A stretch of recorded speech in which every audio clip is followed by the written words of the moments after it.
¿Cómo están mis hermanos? Un gusto, Víctor Gamboa les saluda. En esta tarde vamos a hablar un poquito sobre la práctica de la adivinación, hechicería, brujería, práctica ampliamente condenada en las Sagradas Escrituras y por la Santa Iglesia Católica. Vamos a ver que estas prácticas son o provienen en sí como estrategias del maligno, del demonio, en la cual muchas personas están inmersas en estas prácticas, ya sea por ignorancia, otros sabiendo que incurren en un pecado mortal, ya que obtienen ciertos beneficios, principalmente lucrativos o en cuanto al amor, se ven inducidos a practicar este tipo de hechicería, que a la larga lo único que obtendrá la persona que practica y la que solicita este tipo de actividades es la condenación eterna.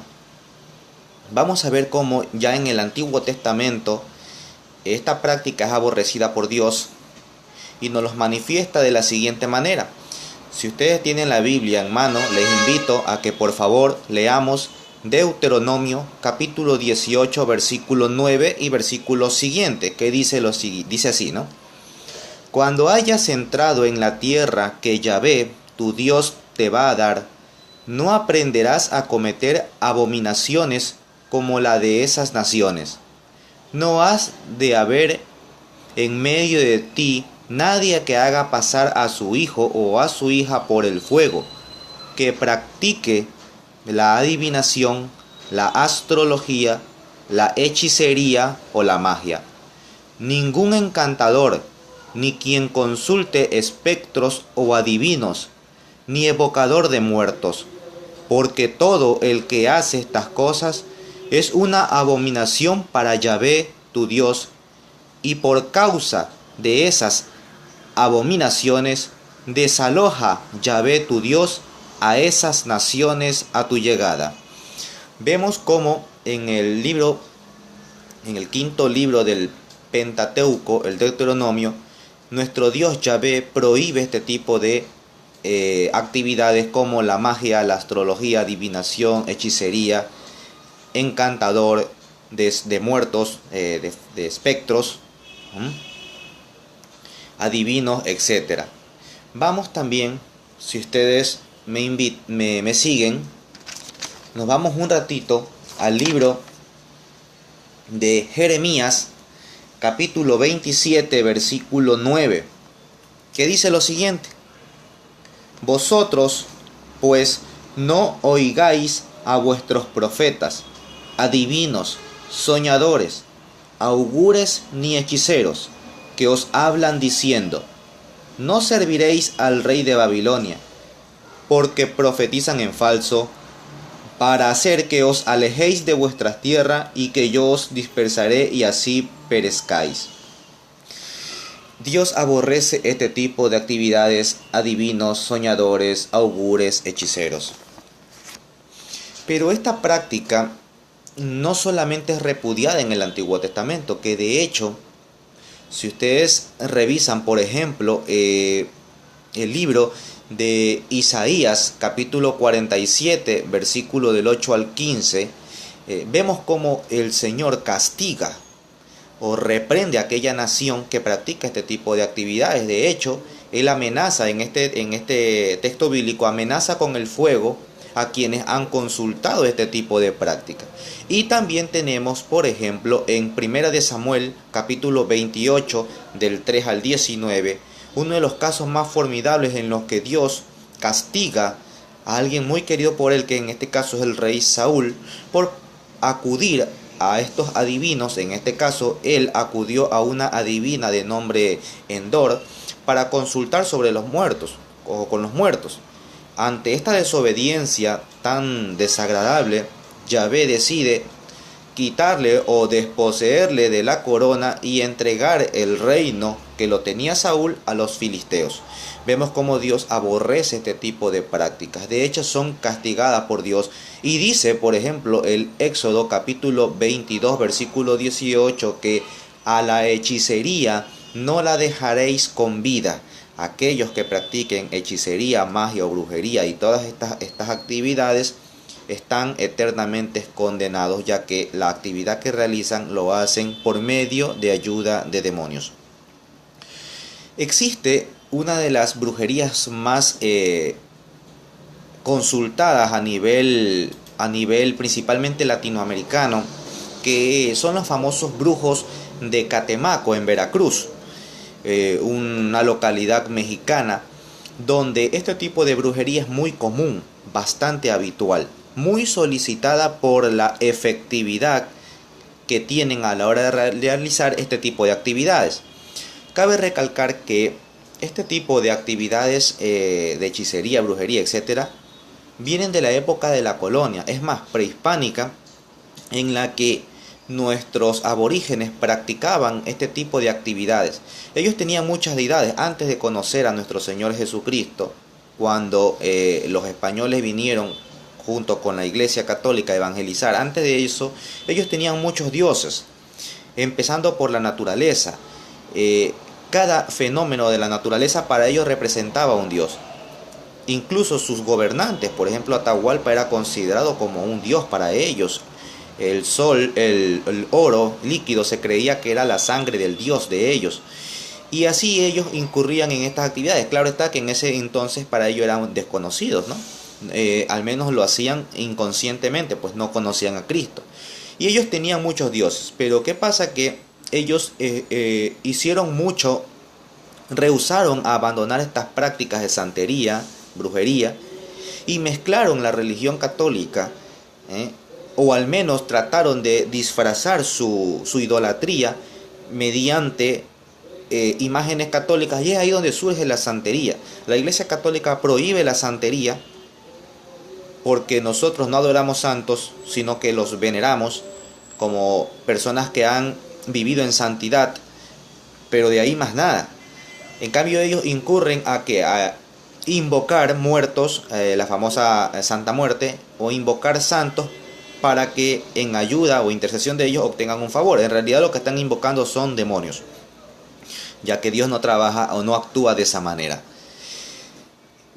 En la cultura prehispánica existieron muchas importantes. Por ejemplo, los mexicas tenían hasta clasificados más de 40 diferentes tipos de curanderos y hechiceros que eran venerados y muy solicitados y respetados por estas habilidades y conocimientos, ya que incluso muchas veces obtenían curación o sanación para aquellas personas que para aquel entonces la medicina pues no era muy conocida y no satisfacía las necesidades de la época.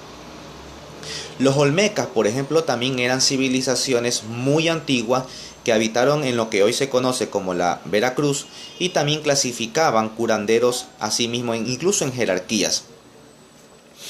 Les voy a leer un dato muy importante que sucedió en la época de la colonia, cómo la Iglesia Católica trató de eliminar este tipo de actividades maléficas mediante sínodos. Y les voy a leer algo muy importante. Por ejemplo, en aquella época y hoy en día con mucha frecuencia se tildó o se utilizó epítetos de herejes, supersticiosos, hechiceros e infieles a aquellos indígenas que incurrían en estas actividades. Es ahí que en el sínodo del 96 la Iglesia pide que se señale a aquellas personas que cometan estos actos y que van en contra de la doctrina cristiana para ser severamente castigados.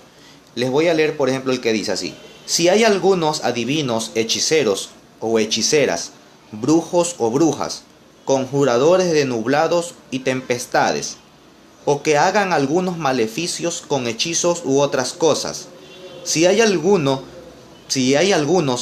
ensalmadores que curan heridas o de otras enfermedades con palabras supersticiosas, diciendo que tienen virtud, si hay algunos que creen en agujeros o en libros de suerte, en los dichos adivinos o encantadores, o que algunos lo llaman para socorrer sus necesidades.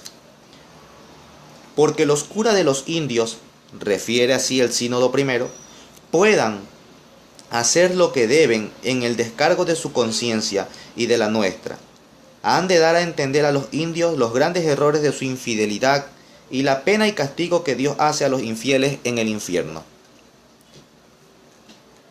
No se puede enumerar ni dar noticia en constituciones, expresa el mismo sínodo del 96, las muchas hechicerías y supersticiones que estos indios usan, de lo cual resulta que hemos entendido haber 4 maneras de ministros del demonio que contradicen nuestra religión cristiana, y son las siguientes: hechiceros, homos, que es lo que se conoce como adivinos, condevisecas, que es lo que se conoce, las condevisecas, los ambicamayos, que es lo que se conoce como curanderos, en aquel también se le decían los médicos, ¿no? ¿Sí? Entre otras actividades, en este caso las 4 principales que acabamos de nombrar, ¿sí? De hecho, el sínodo exhorta a que se informe si han muerto algunos indios. Señala también que si hay indios coadjutores, si los vieron amortajar y si no se informen si hicieron alguna superstición o ritos de su infidelidad en su entierro, en lo cual pongan todo remedio. Los indios eran acusados de herejía, ya que practicaban este tipo de actividades que, como lo dice el sínodo, no eran otra cosa más que estrategias del demonio. Estos debían ser castigados.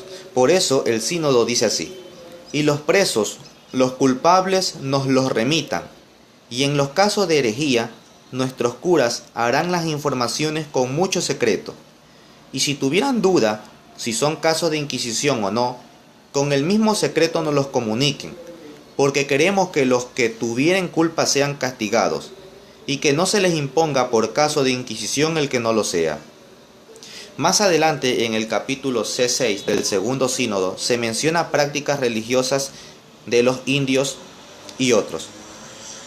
Si algunas personas son sortílegas, es decir, que hacen adivinación por medio de la suerte o supersticiones, hechicería o brujos, o que usen de algunas supersticiones, o sean conjuradores de nublados o tempestades, o si con agua, arteza o sedazo, o con otras maneras de hechicería, declaran los pensamientos o voluntad de otros, o que hagan ligaduras, ensalmos con palabras, o señales, o nombres que no estén aprobados, si saben que algunas mujeres hayan usado de supersticiones, bebedizos y otras cosas, procurando mal parir. Es decir, que en aquella época muchas mujeres que no querían o que querían abortar incurrían a este tipo de actividades donde los hechiceros, adivinos o brujos, para que les provea ese tipo de brebajes que les permitía pues abortar.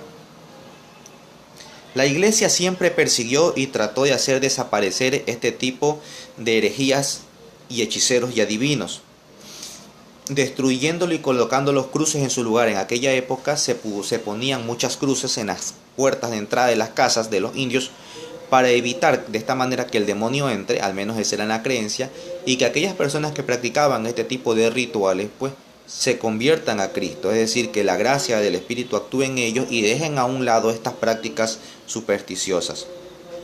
De hecho, el sínodo del 70 nos habla de esta loable costumbre de destruir huacas y poner cruces, a la vez que nos describe cuáles eran los lugares del culto preferido por los indios. En las visitas generales que por nuestra persona hemos hecho en este pueblo obispado, mandamos a poner cruces en las entradas de los pueblos y junto a las casas y a las iglesias, imitando la loable costumbre de la cristiandad. Y también mandamos poner cruces en las muchas huacas y adoratorios que hemos mandado destruir en las juntas de los caminos, en las camongas.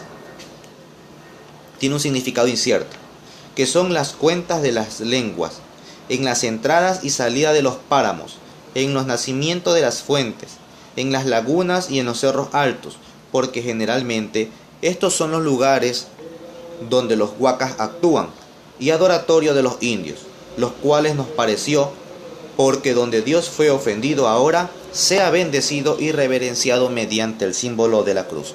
Mis hermanos, la magia, blanca, negra, roja, el color que sea, es magia.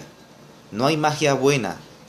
La magia proviene del demonio. El demonio tiene la capacidad para poder adivinar de una manera muy limitada ciertos aspectos de nuestra vida. El demonio no es omnipotente, solo Dios lo es.